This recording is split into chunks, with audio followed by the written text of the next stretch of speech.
So let's start talking about the bard, shall we? I'm going just to mention a couple of little things regarding the bard, and that is going to be that the bard actually got a lot of changes. Like I just mentioned, in the day one version, it was subject to change. Everything was just going to change. It usually gets like a couple of days before it actually launches on the live server. The reason I'm mentioning all of this is because the bar is announced to launch on the 15th of June, which is going to be this Tuesday. I'm just going to be talking about all of the multipliers and all of that stuff after all of the patches and doing a comparison to what it once was in day one version. The background footage that you might see is just me running around. Probably I will either have the live stream footage, which I was just using the bard and just testing out momentum and just doing low portal for, for getting a feel of the character. And yeah, that is going to be like the background footage that you're just going to see. Anyways, the bard is actually a very interesting character right now. It was always a pretty interesting character, but right now it's much more stronger and it actually works really, really well, which I'll just explain all of that. Before I get the question, if you want to main the character, try it out. Level it up to level 30, get it to a pretty high decent PR. At that point you should have a good idea if you like the character or not. If you like it, so then use it. If you don't like it, then don't use it. Just level it up, just get your mastery and just leave it as it is. I do still feel that the character is very important to have, at least as a pocket character that you want to power up, because of the subclass. The subclass is really, really good because it grants you a bunch of different stats, but the most important one, it grants you the Jubilant Song buff, which is going to be a movement speed buff percentage that lasts for 3 seconds. It's a really good subclass. It can grant you up to 15% bonus movement speed, which is insanely good. Just for that alone, it's worth at least powering it up, at least to 30,000 powering. But maining is up to you. Preference. I cannot stress this enough. I always get this question like very commonly throughout most of the videos and most of the characters. People ask me if they should use the character. I always do say, if you like it, use it. Preference is very, very important because this game rewards players for dedication. If you're playing the game a lot with a character that you don't like, why you're even playing? Because you're pretty much feeling yourself miserable. At that point, just use a character that you enjoy, and trust me, you're going to grind for a lot longer. That's the reason I main the knight. Anyways, ramble aside and rant aside, I just wanted to throw that out there because I get that question very, very frequently. It's insane. I will be going over every single ability and just doing a comparison to what it once was and to what it is right now. So starting out with basic attack, the basic attack dishes out right now 2.5 times damage multiplier at base. Stage 2 dishes out at 4.5 times damage multiplier, which is really, really nice. And then it goes on stage 3 to dish out 7 times damage multiplier. Really high damage multiplier across the board. I'll start explaining the stages once I get into the ultimate ability, because all of the stages are tied to the ultimate ability, so I'll explain that in a little bit. But just to do a comparison to what it once was, it was 1.5 times damage at its base, 3 times damage in second stage, 6.5 in the last stage. So the other two stages, stage 2 and 3, were all like stage 3 at the very least was really high. Stage 2 was pretty good, but stage 1 was mediocre. And considering that it also got an animation changes, it's actually a really strong basic. Now, what do I mean by animation changes? One of the things that they added in one of the patch notes, it was that they actually removed all of the animation that it actually did before when you attack with the basic attack, because before with the basic, it used to attack once, do a pause, and then attack twice, and then attack once, do a pause, and then attack twice. And that pause actually just made the basic attack really, really slow. And they removed that pause completely, and now it's just a regular basic attack like any other. And due to that, it's very easy to calculate the amount of attacks per second that you actually do have with the bar, which is exactly the same as the Ice Age at 1.5 attacks per second at base. It's average, it's not fast, it's not slow, but considering that it now does a lot more damage, a pretty decent attacks per second. Pretty much in terms of DPS, you can expect the same amount of DPS at its base than the same as the Ice Age without the class gem. The Ice Age does slightly more damage at 2.75, but even still, like, those two basic attacks are going to be like neck and neck right now. So yeah, faster basic attack, does a lot more damage. It's just really strong all around. Probably might be the strongest part of this kit, to be honest. Aside from the Jubilant song, I do feel that this basic attack right now is just insanely good. 2.5 times damage multiplier is the same damage multiplier as the Knight. 4.5 times damage, I do believe is completely unique to this character, if I do recall correctly. Pretty much it does the same damage as the Glitter Bomb from the Fate Trickster, or the Detonation from the Burnt Offering from the Draco.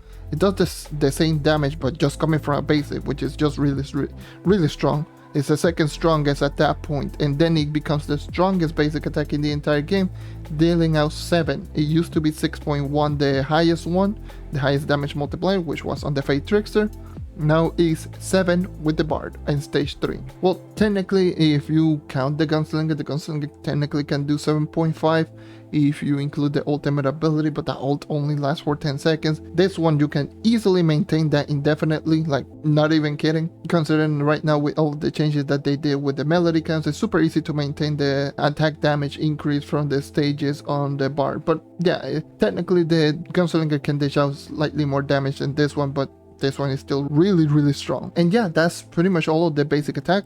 Now let's move on to all of the other abilities. Nimble Dance unfortunately barely got any changes. He only got one really good notable change, which was the increased animation speed depending on how much attack speed that you do have. And that's pretty much it. That's literally all it got. Nimble Dance still has all of the same problem that it had day one. Low damage at 2 times damage, pitiful range.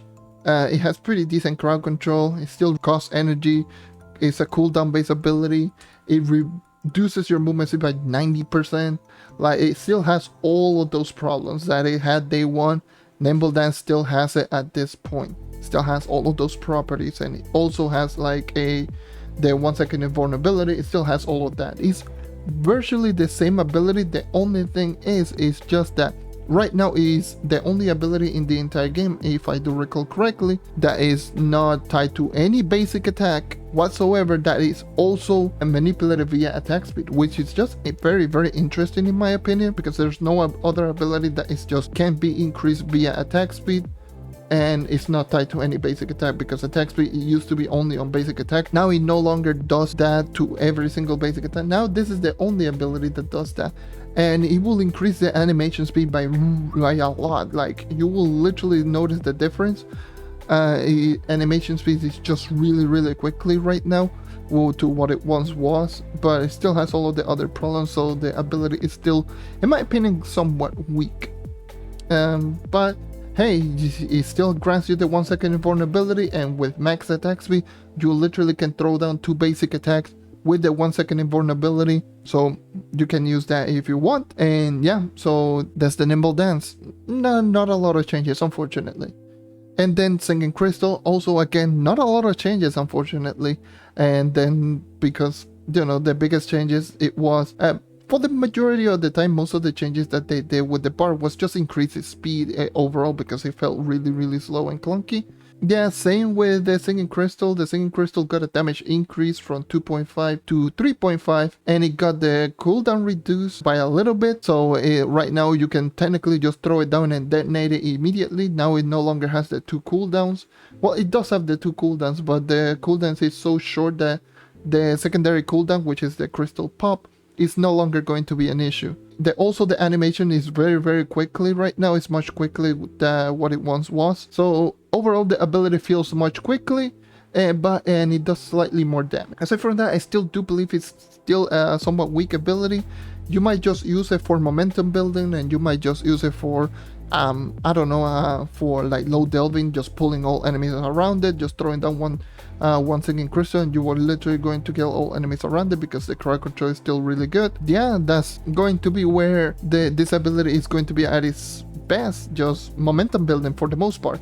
You can still dish out 3.5, which I do believe is more than enough to kill up to world bosses in Uber 10. Probably doesn't kill world bosses in Uber 10, but at least it will definitely for sure leave them like very weak and pretty much almost dead. But at least with regular enemies you can kill them without Arcane Emblem. It's going to be good for those type of things, but in general, like as a really high damage DPS type ability that you can just use it to literally just destroy everything at lower even at lower PR, this is not going to be the ability. At that point, just keep using basic attack.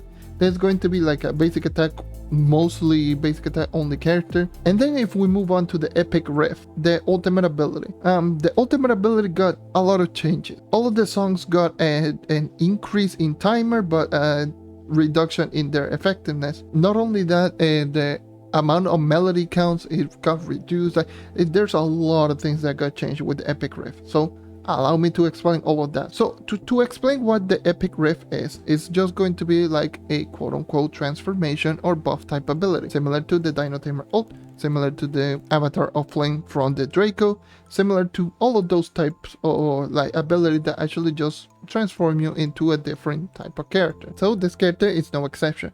Whenever you activate the ability, you're going to get a bar below it. That bar is just going to be your timer. The blue bar that you're going to see right there is going to be your timer. And then it's going to have a bunch of small little bars on top of it. Those small little bars are going to be your melody counts. That is going to be tied to your passive ability.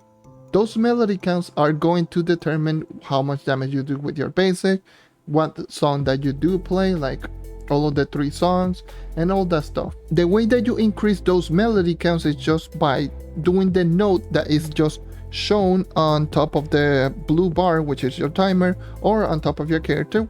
Just do whatever note it tells you. That got increasing timer, by the way. That is one of the updates that they did. Now is a lot more quickly, like the notes appear much more quickly. And the other way is just activating the epic riff or the purple song. So it's 4 songs. So the purple song, which is just the regular ultimate ability, will automatically give you 1 melody count, and then just keep doing the notes, and that's it. There's going to be a total of 11 notes or 11 melodies, 11 bars. It used to be 15 of them, but it got reduced to 11. And depending on how many melodies you have, that's the stage that you will be on your basic attack. And just depending on the last melody that you just got, that is going to be the song that you can perform at that moment. It's a lot less complicated than I'm just trying to make it out to be, but I just wanted to over explain a couple of little things so you can actually understand completely what I mean. If you do have 3 melodies, so 3 bars filled up, it means that you will be in stage 2. It used to be 6, so it got reduced from 6 to 3. 3 melody is just required for you to actually get into stage 2 of your basic attack, so you will be dishing out the 4.5. If you do have 7 of them, it used to be 11 by the way, it will go into stage 3, and just being in stage 3 you will be dishing out the 7 times damage multiplier. Now that is how you go into the higher stages on your basic attack. Just keep performing all of the notes that you keep seeing on top of your character or on the top bar, and just keep doing that, and you will keep increasing your melody counts. Now allow me to explain all of the 4 songs. Every time you increase your melody, you're going to have a different song. It's just going to be always like this. It's going to start off with the epic riff, jubilant song, peaceful song, and then battle song. Or in other words, the epic riff is just going to be your timer refresh or your ultimate ability. Whenever the last bar on your melody count is purple, then that means that you can activate the epic riff. You can just literally see it in the hotbar every single time. And what it does, it will give you the 1 melody count, and the timer will refresh. And then it's jubilant song, which is going to be the green, or that's going to be your movement speed buff. That's going to grant you a 40% movement speed buff if you do have the Clash Gem ability. 40% movement speed buff is insane for those who don't know. And it will also grant you some max energy, and it will grant you some energy increase whenever you hit an enemy with damage with any type of attack. Now the 40% movement speed buff is the big highlight right there. That is what makes this character insanely good for dungeon grinding and low portals. Like, that movement speed buff is insane. Just to put it into comparison, the Neon Ninja has a plus 50%. This one is a plus 40%, and this one lasts for 30 seconds, so it's super easy to maintain, versus the Neon Ninja only lasting for, I do believe it's either 2 or 3 seconds. Granted, the Neon Ninja does not have a cooldown, but this one is just super easy to maintain. This is a really strong movement speed buff, let me tell you. The Neon Ninja is still faster, but this is a really solid movement speed buff. Then it's going to be the peaceful song. The peaceful song is the blue, which is just going to be your healing one. It's going to heal you for 45% of your maximum health, if I do recall correctly. and it's going to heal you 15% of your maximum health every single second for 30 seconds. Not only yourself and all players that are around you. It will also stun enemies for 3 seconds if you do hit them with the ultimate ability.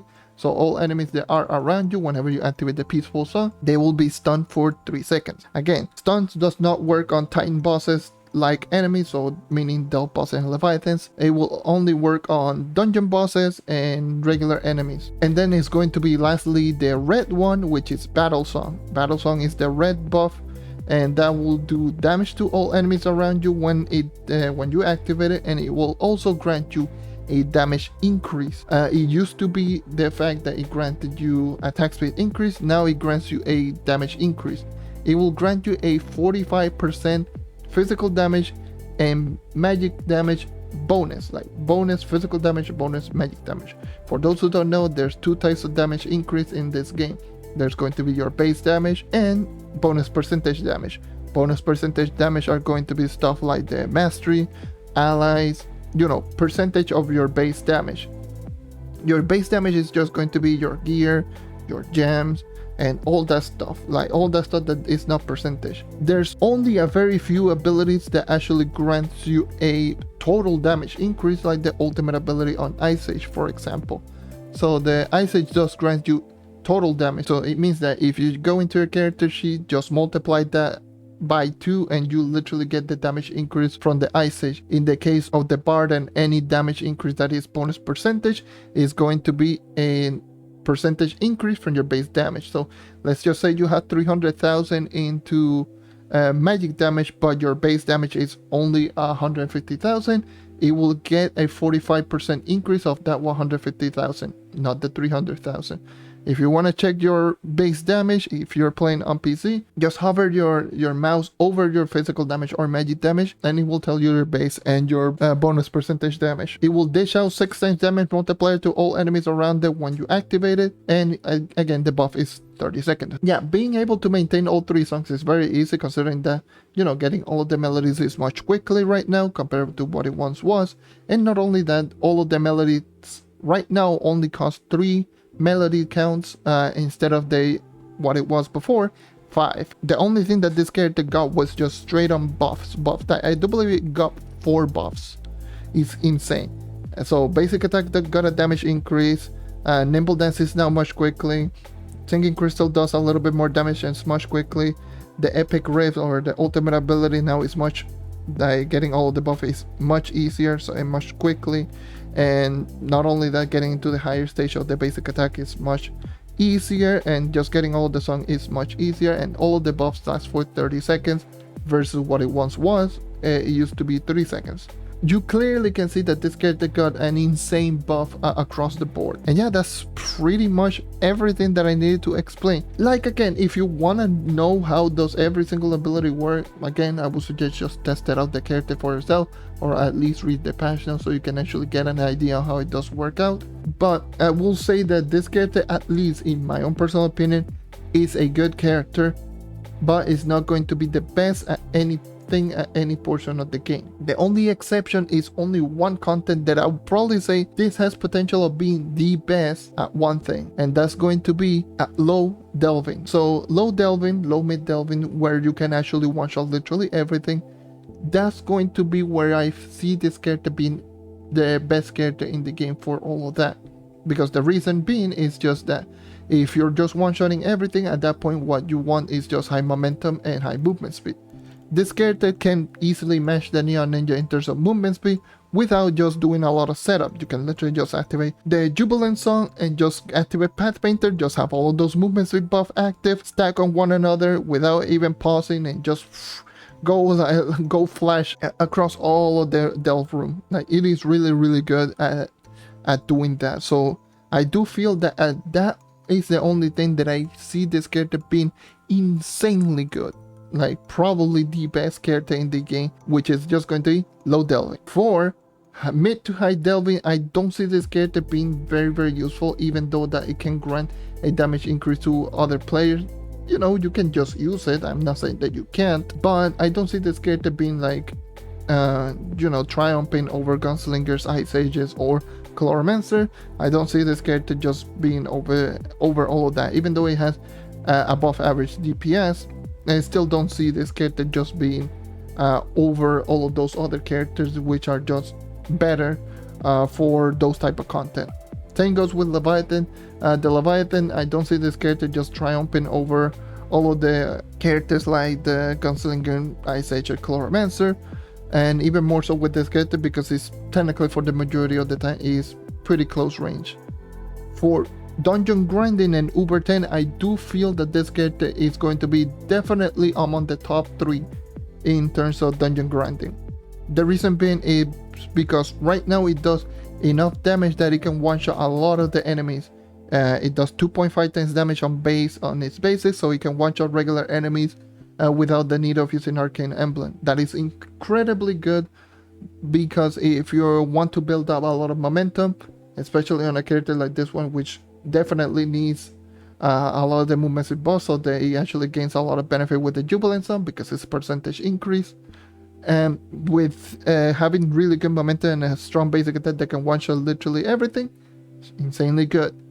And then it does enough damage that it can technically almost one-shot one-star bosses, but you can just throw down one Singing Crystal. The Singing Crystal has really good crowd control, and it can one-shot one-star bosses. The overall package of a character for those type of things. The only thing it lacks is a little bit in damage multiplier, so players that are in the lower power rank in Uber 10 might not see a lot of benefit with this character. So it's going to be similar to something like Dino Tamer at that point. Yeah, that's where I see this character being. But once you start hitting late end game at that point, that's where I see this character just being really, really, really strong, and just being among the best characters in the entire game for dungeon grinding, because it does have everything. It does have momentum, it does have a damage multiplier that can one-shot, it does have a really, really good survivability, crowd control is really good, and not only that, it's pretty easy to use. You don't even need to do a lot of setup to actually just do the highest potential damage with this character. So excellent for dungeon grinding. And yeah, I do believe that's going to be everything in this discussion. Again, this character is going to launch on Tuesday, June the 15th. So make sure to actually power out the character, test it out for yourself, and just let me know in the comment section down below, what do you think of the Bard after all of these changes. Once again, I'll leave the link in the description down below so you can click it, and you can just go ahead and read all the patch notes there by yourself. Thank you once again for watching. Leave a like, subscribe for more content like this, and I hope to see you guys next time. Take care and keep on hunting. See ya.